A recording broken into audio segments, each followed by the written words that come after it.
रागिनी एक बहुत पढ़ी लिखी लड़की थी। उसका सपना था कि वो शहर के बड़े स्कूल में एक बहुत बड़ी टीचर बने।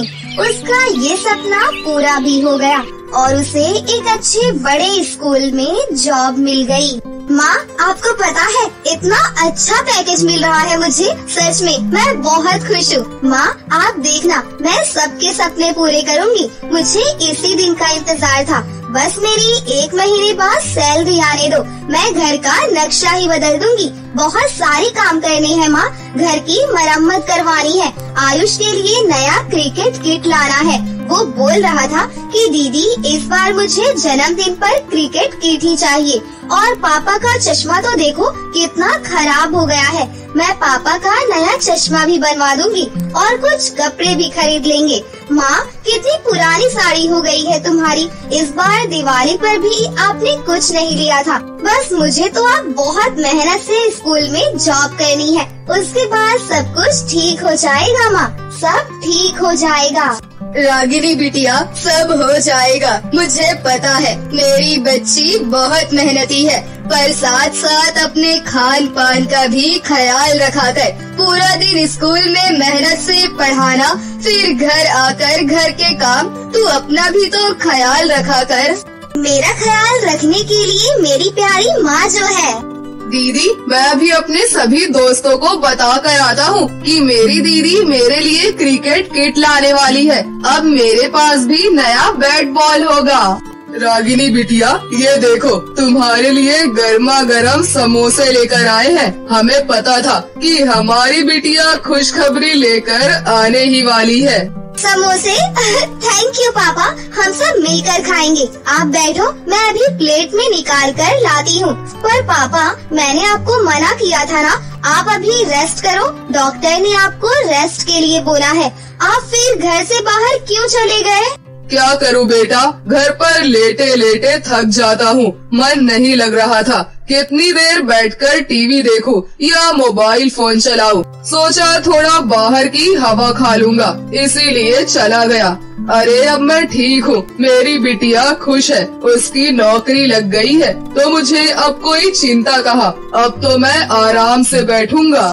बिल्कुल पापा, आपने बहुत काम कर लिया, अब मेरी बारी है। रागिनी के पिता को कुछ दिन पहले ही हार्ट की दिक्कत हुई थी। बढ़ती उम्र और बीमारी को देखते हुए दुकानदार ने भी उन्हें नौकरी से निकाल दिया। कुछ समय से घर तो परेशानियों से घिरा हुआ था, पर रागिनी की टीचर की जॉब लगते ही सबके चेहरे पर खुशी आ गई।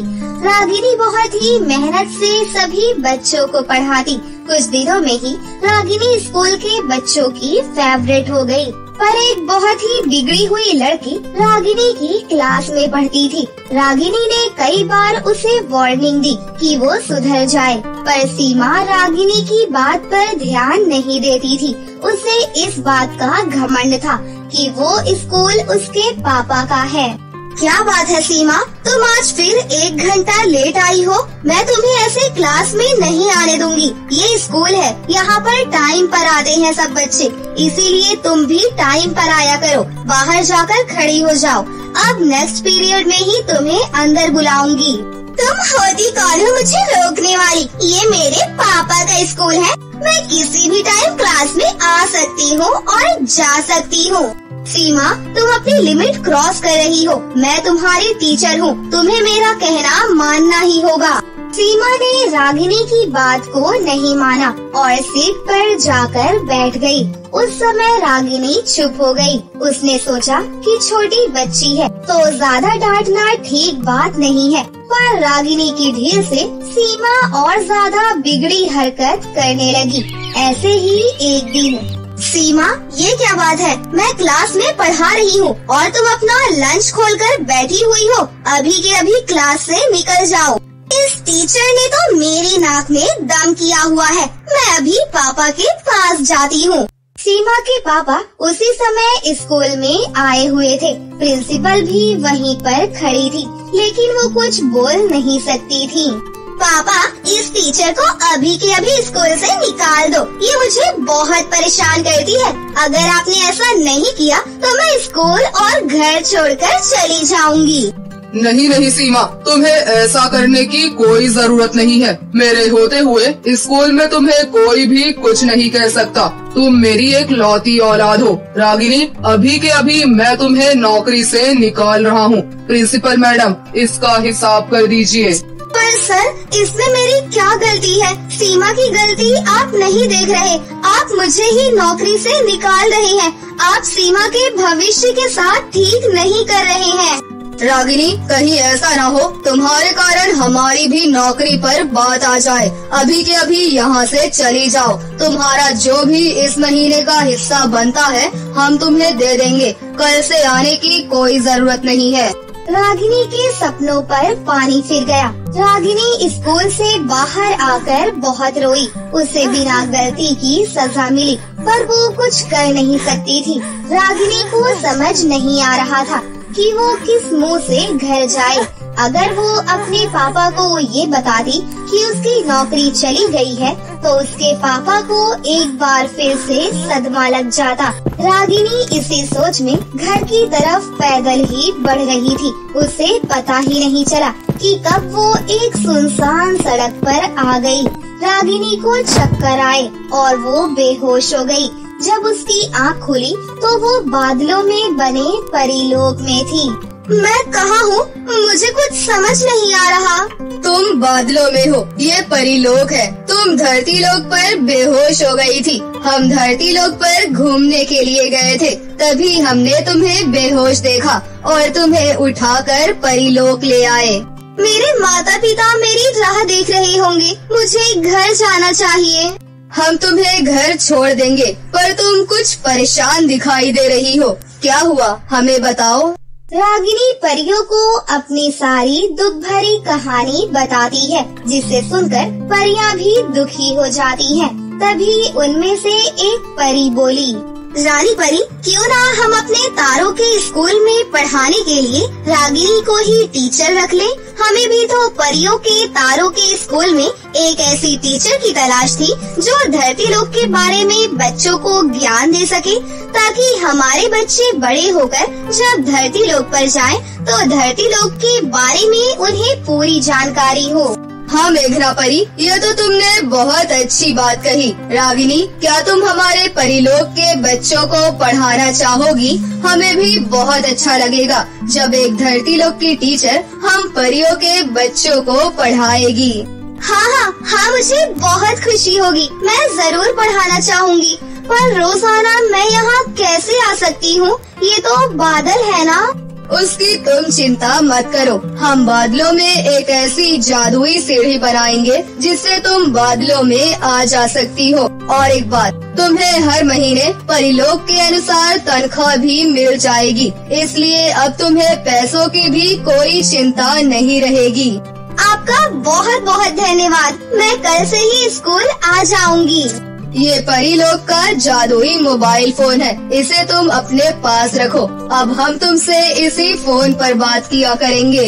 उसके बाद रागिनी खुशी खुशी अपने घर लौट आई।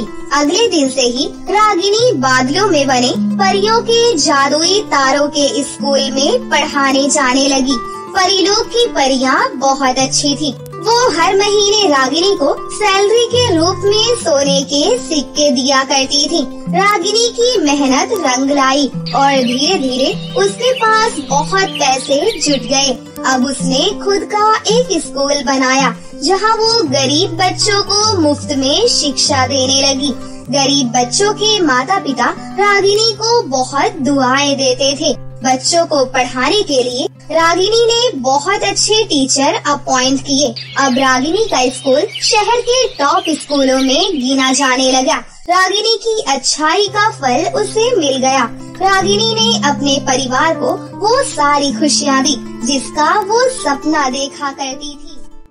एक समय की बात है, परीलोक में 4 परी सहेलियाँ रहा करती थीं। मीरा परी, पाखी परी, प्रीति परी और स्वीटी परी। वो चारों आपस में बहुत ही अच्छी सहेलियाँ थीं। वो साथ में बहुत ही खुश रहा करती थीं। लेकिन उनकी जिंदगी में एक दुख भी था। देखो, ये सारी अमीर परियां इतने बड़े स्कूल में जाती हैं, इतने बड़े बड़े जादू सीखती हैं, और हम यहाँ पूरा दिन बैठकर अपना वक्त बर्बाद करते रहते हैं। हाँ, काश हम भी इनके साथ इतने बड़े स्कूल में जा सकते और बड़े बड़े जादू सीख सकते। पर इतने बड़े स्कूल में बहुत शक्तिशाली और जादुई परी टीचर है और उनकी फीस बहुत ही ज्यादा है। और हाँ, एडमिशन कराने के लिए हमें बहुत ज्यादा सोने के सिक्के चाहिए होंगे, जो कि हमारे पास नहीं है। हाँ, इतने पैसे तो हमारे पास नहीं है, और ना ही हमारे माता पिता ने हमें कोई बड़ा जादू सिखाया है। हम परियां तो हैं, लेकिन हमें केवल छोटे मोटे जादू ही आते हैं। पर अगर ऐसा ही चलता रहा तो हम कभी आगे नहीं बढ़ पाएंगे और हमेशा ऐसे छोटे मोटे जादू तक ही सिमट कर रह जाएंगे। हमें कुछ न कुछ तो करना होगा। सभी परियां सोच में पड़ जाती हैं। तभी प्रीति परी कहती है, मेरे पास एक उपाय है जिससे हम इन अमीर परियों के साथ इस बड़े से स्कूल में जा सकते हैं। कैसा उपाय? हम चारों परियों के पास अपने अपने घर हैं। अगर हम इन चारों में से 3 घर बेच दें और हम चारों मिलकर एक ही घर में रहें, तो हम उन पैसों से इस स्कूल में एडमिशन करवा सकते हैं। और फिर जब हमें अच्छा जादू आ जाएगा तो ये सब तो हमें ऐसे ही मिल जाएगा। अरे वाह प्रीति परी, ये तो बहुत ही अच्छा आइडिया है। इसके बाद स्वीटी परी, मीरा परी और पाखी परी अपना अपना घर बेच देती हैं और सभी प्रीति परी के घर में रहने लगती हैं और उन पैसों से अपना एडमिशन उस बड़े से स्कूल में करवा लेती हैं। वहाँ की अमीर परियां चारों परियों का बहुत मजाक बनाती है। उसी स्कूल में वंदना परी नाम की एक टीचर पढ़ाती थी, जो कि बहुत ही कठोर स्वभाव की थी। उसे हर काम समय पर चाहिए होता था। उसे किसी भी काम में कोई भी कमी देखना पसंद नहीं था। इसलिए सभी परियां वंदना टीचर से डरती थी और ये बात धीरे धीरे उन चारों परियों को भी पता चल जाती है। प्रीति परी दिल से जादू सीखना चाहती थी, इसलिए वो हर टीचर की क्लास में मन लगाकर पढ़ाई किया करती थी और हर मंत्र को अच्छे से याद किया करती थी। जबकि बाकी तीनों परियां अमीर परियों के कपड़े, उनके रहन सहन और उनकी चीजों पर ही अपना ध्यान रखती थी। फिर एक दिन वंदना टीचर क्लास में आती है और सभी परियों से कहती हैं, परियों, आज मैं तुम लोगों को एक बहुत ही बड़ा जादू सिखाने जा रही हूँ। इसके लिए आप सभी को क्लास से बाहर आना होगा। और हाँ, जो मैं जादू आपको सिखाने वाली हूँ वो मैं आपको केवल एक ही बार बताऊंगी, क्योंकि मुझे बार बार कोई चीज दोहराने की आदत नहीं है।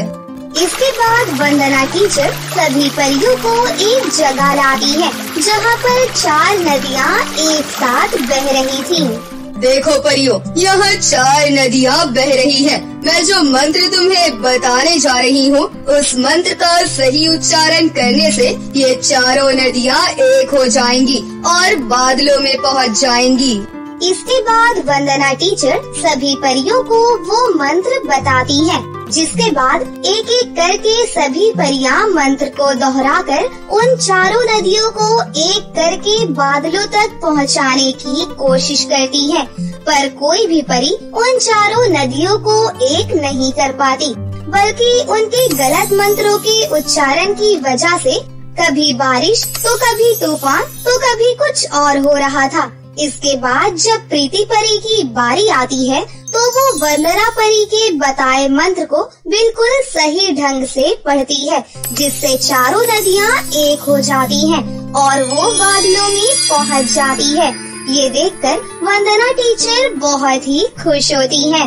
शाबाश प्रीति परी, तुमने मेरा दिल खुश कर दिया है। तुम क्लास में भी बहुत अच्छा करती हो और यहाँ भी तुमने बहुत अच्छा किया है। सभी परियों को प्रीति परी से सीख लेनी चाहिए। प्रीति परी का ध्यान हमेशा पढ़ाई में ही लगा रहता था, इसलिए वो क्लास में सबसे ज्यादा होशियार थी, जिस कारण उसे हर टीचर की शाबाशी मिलती थी। पर ये सब प्रीति परी की सहेलियों से बर्दाश्त नहीं हो रहा था। देख रही हो तुम सब, आजकल प्रीति परी को कितनी वाहवाही मिलने लगी है। जब देखो टीचर इसकी तारीफ करते रहती है और सारी परियां पढ़ाई के टिप्स लेने के लिए इसके आगे पीछे ही भागती रहती हैं। हाँ, तुम सही कह रही हो। अब तो ये हमारे साथ खेलने भी नहीं आती। लगता है वाहवाही मिलते ही हमें भूल गई है। और क्या, अगर ऐसे ही चलता रहा तो ये हमसे भी बड़ी और शक्तिशाली परी बन जाएगी। उसके बाद तो ये हमें पूछेगी भी नहीं। हमें कुछ न कुछ तो करना ही होगा। मैं तो कहती हूँ हम कुछ ऐसा करते हैं जिससे इसकी क्लास में बनी छवि खराब हो जाए। मैंने सुना है कि वंदना टीचर ने प्रीति परी को हमारे परीलोक से कुछ दूरी पर बने एक स्कूल में छोटी परियों की क्लास लेने के लिए कहा है। अगर हम प्रीति परी को वहाँ जाने से रोक ले तो मजा ही आ जाएगा। बाकी वंदना टीचर का गुस्सा तो हर किसी को पता ही है। पाखी परी का ये आइडिया सबको बहुत अच्छा लगता है। इसके बाद प्रीति परी जैसे ही अपने स्कूल से निकलकर उन छोटी परियों के स्कूल में जा रही होती है कि तभी तीनों सहेलियां उसके सामने आ जाती हैं। क्या बात है प्रीति परी, आजकल तो तुम बहुत ज्यादा ही बिजी रहती हो। हमसे बात करने का भी समय नहीं है तुम्हारे पास। ऐसी बात नहीं है स्वीटी परी, वो परीक्षा आने वाली है ना, और काफी पढ़ाई भी बाकी है, इसलिए पढ़ाई तो होती रहेगी। आओ तुम हमारे साथ खेलो। नहीं, मुझे अभी काम है। और मैं तो कहती हूँ तुम भी ये खेल छोड़कर थोड़ी पढ़ाई कर लो, नहीं तो इस बार की परीक्षा में मुश्किल हो जाएगी। अच्छा, तो तुम उन छोटी परियों के स्कूल जाने के लिए लेट हो रही हो। जहाँ से तुम जा रही हो वो बहुत लंबा रास्ता है। अरे चिंता मत करो, मैं तुम्हें एक शॉर्टकट रास्ता बताती हूँ, तुम वहाँ से चली जाओ। अरे वाह, ये तो अच्छा रहेगा, तुम्हारा धन्यवाद। इसके बाद प्रीति परी पाखी परी के बताए हुए रास्ते पर चली जाती है, पर वो रास्ता कोई शॉर्टकट नहीं बल्कि एक भूल भुलैया होता है। वहीं घूमते घूमते प्रीति परी को रात हो जाती है और फिर जैसे तैसे वो वहाँ से निकलती है। अगले दिन जैसे ही वो क्लास में जाती है तो वंदना टीचर उसे देखकर आग बबूला हो जाती है। मुझे तुमसे ये उम्मीद नहीं थी प्रीति परी, मैंने तुम पर कितना विश्वास किया था। आज तुम्हारी वजह से मेरी नाक कट गई। तुम्हें इसकी सजा मिलकर रहेगी। अब तुम मेरी क्लास में 20 दिनों तक नहीं आओगी। ऐसा मत कीजिए टीचर, अगर मैं आपकी क्लास में पूरे 20 दिनों तक नहीं आऊंगी तो मैं बहुत पीछे रह जाऊंगी, और अब तो परीक्षा भी आने वाली है। वो सब मुझे नहीं पता, पर तुमने जो किया है उसकी कोई माफी नहीं है। अब जाओ, मेरी क्लास से बाहर निकल जाओ। ये सब देखकर प्रीति परी की सहेलियां बहुत खुश हो जाती हैं, परंतु प्रीति परी के अंदर पढ़ने का जज्बा था, इसलिए वो वंदना टीचर की क्लास के बाहर खड़ी होकर उनकी क्लास लेने लगती है। फिर एक दिन उनके स्कूल में रानी परी आती है। परियों, आज हमारे स्कूल में रानी परी आई है। वो हमारे एजुकेशन सिस्टम को देखना चाहती है, इसलिए तुम सब मेरे साथ बाहर चलो। वो तुम्हारी छोटी सी परीक्षा लेंगी। और हाँ प्रीति परी, तुम्हें बाहर आने की कोई जरूरत नहीं है। प्रीति परी ये सुनकर उदास हो जाती है। इसके बाद सभी परियां रानी परी के पास जाती हैं। रानी परी सभी परियों की परीक्षा लेने के लिए एक छोटी सी चुनौती सबके सामने रखती है, पर एक एक करके सभी परियां उसमें फेल हो जाती हैं। ये क्या वंदना परी, क्या तुम इस तरह से अपने बच्चों को पढ़ाती हो? ये सभी मेरी परीक्षा में फेल हो गए। क्या तुम्हारा कोई भी ऐसा स्टूडेंट नहीं है जो मेरी चुनौती को पार कर सके? अगर एक भी परी ऐसी है तो मैं तुम्हारी पढ़ाई को मान जाऊंगी। रानी परी की ये बात सुनने के बाद प्रीति परी वहाँ पर आ जाती है। रानी परी, वंदना टीचर बहुत ही अच्छा पढ़ाती है, और अगर आपको विश्वास नहीं है तो आप मेरी परीक्षा ले सकती हैं। ठीक है, अगर तुम मेरी परीक्षा में पास हो गई तो मैं मान जाऊंगी कि ये अच्छा पढ़ाती है। तुम्हें इस घने पेड़ को वापस से बीज में बदलना होगा और इस नदी का बहाव कुछ मिनटों के लिए रोकना होगा। प्रीति परी को वंदना टीचर के बताए हुए सारे मंत्र अच्छे से याद थे, इसलिए वो ये सब करने में कामयाब हो जाती है, जिसे देखकर रानी परी काफी खुश हो जाती है। क्या बात है, इतनी कठिन चुनौती तो मैंने किसी भी स्टूडेंट को नहीं दी थी, पर अब जब तुमने ये चुनौती पार कर ली है तो मैं ये कह सकती हूँ कि तुम कुछ भी कर सकती हो। वंदना परी, आपकी ये स्टूडेंट आगे जाकर परीलोक का नाम रोशन करेगी। मुझे आपकी शिक्षा पर बहुत गर्व है। ये सुनकर वंदना टीचर बहुत खुश हो जाती है और उसे भी प्रीति परी पर गर्व होता है, परंतु ये सब देखकर प्रीति परी की सहेलियां जलकर राख हो जाती हैं। फिर एक दिन वो तीनों प्रीति परी की बुराई करते हुए जंगल से गुजर रही होती हैं। तभी उन तीनों के सामने दो बड़े बड़े शेर आ जाते हैं। वंदना परी ने उन्हें जानवरों से लड़ने के लिए मंत्र बताए थे, पर उनका कभी क्लास में ध्यान ही नहीं रहता था, इसलिए वो सब कुछ भूल चुकी थी। वो दोनों शेर उन तीनों को घेर लेते हैं। लगता है हमारा अंतिम समय आ गया है। काश हमने क्लास में ध्यान दिया होता तो शायद ये दिन हमें देखना ना पड़ता। उसके बाद जैसे ही वो दोनों शेर उन तीनों पर हमला करने वाले होते हैं कि तभी वहाँ पर प्रीति परी आ जाती है और अपने मंत्रों का उच्चारण करके उन दोनों शेरों को वहाँ से भगा देती है। इसमें वो भी थोड़ी घायल हो जाती है, परंतु वो अपनी तीनों सहेलियों को बचा लेती है। ये सब देखकर प्रीति परी की तीनों सहेलियों की आंखों में आंसू आ जाते हैं और वो प्रीति परी को गले से लगा लेती है। हमें माफ कर दो प्रीति परी, हमारी वजह से तुमने कितना कुछ सहा, जबकि तुम हमेशा हमारा भला ही चाहती थी। हाँ, हम सहेलियां होते हुए भी तुम्हें हमेशा अलग रखती थी, लेकिन तुमने हमें कभी अलग नहीं माना। हमें माफ कर दो प्रीति परी। मैं तुमसे कभी गुस्सा ही नहीं थी, इसलिए माफी मांगने की जरूरत नहीं है। अगर तुम सच में कुछ करना चाहती हो तो मेरे लिए बस अपनी पढ़ाई पर ध्यान दो। इसके बाद हम चारों एक साथ एक ऊंचे मुकाम पर होंगे। उस दिन की घटना के बाद से वो तीनों परियां भी पढ़ाई पर ध्यान देने लगती हैं और प्रीति परी भी इसमें अपनी सहेलियों की मदद करने लगती है और वो चारों आगे जाकर बहुत शक्तिशाली परियां बनती हैं। तो दोस्तों, कैसी लगी आपको हमारी ये कहानी?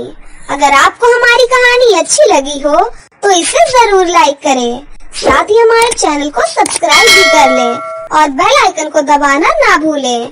मिलते हैं अगली वीडियो में। धन्यवाद।